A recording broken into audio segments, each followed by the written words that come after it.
She pulled the last adhesive strip off her arm. It made a wet, tearing sound and a pop each time one of the several rings were removed from her skin.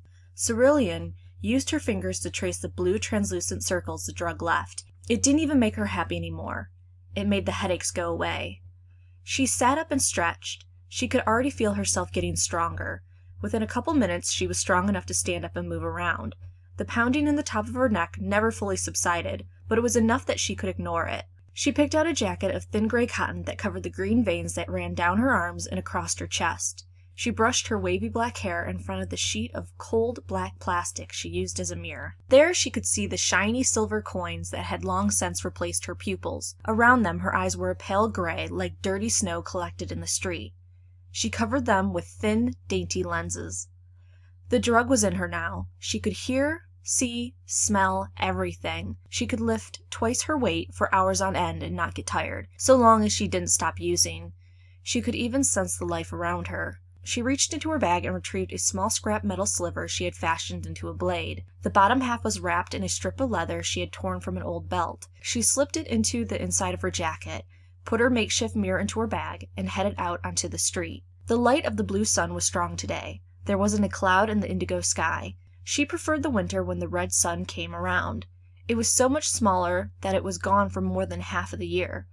Every once in a while, though, it blocked enough light from the blue sun that she could walk around without sleeves and not worry about her sickly white skin being burned. She was surrounded by buildings hollowed out by years of unuse, except for the street swine. That's what they were called in the news. It was easier to call the lower people animals than homeless. Nevertheless, she wasn't one of them, she told herself. She ate with them, listened to them, even took one of them to bed from time to time. But still, she was a child of a better people. She walked down the block where some markets still function. Mostly thieves and travelers from more civilized places, but it's how she ate.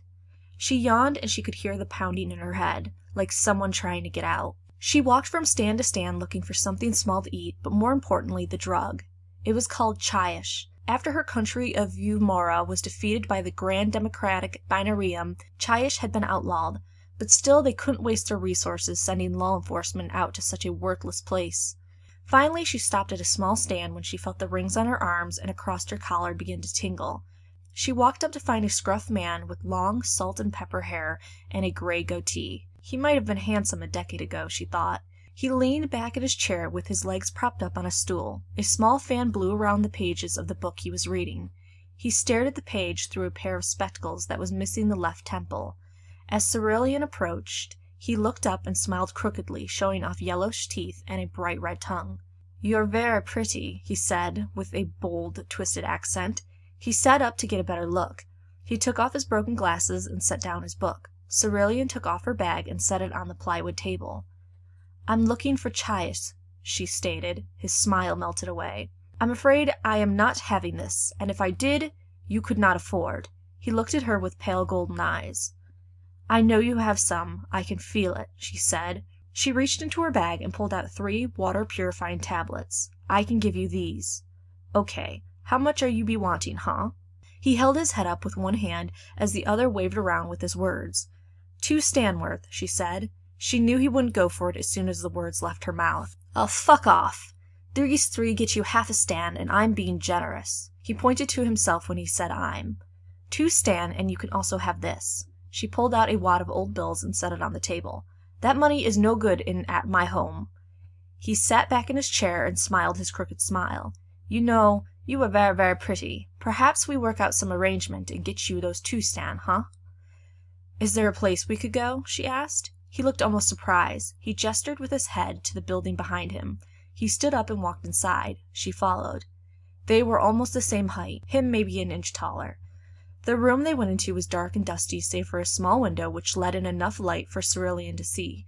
She pressed him against the wall, fondled at his breeches. Her fingers were nimble, enough to pull the makeshift blade out of her jacket without him noticing.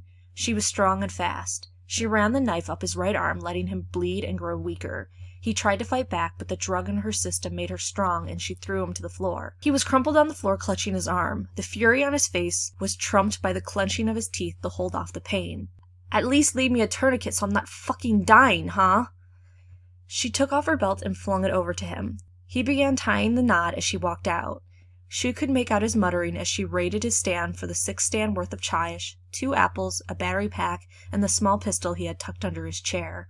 She left his book in place. It was titled The Journey's Regret. She continued down the road, ready to find a hole in the wall and recharge. Who are Ceruleon's people?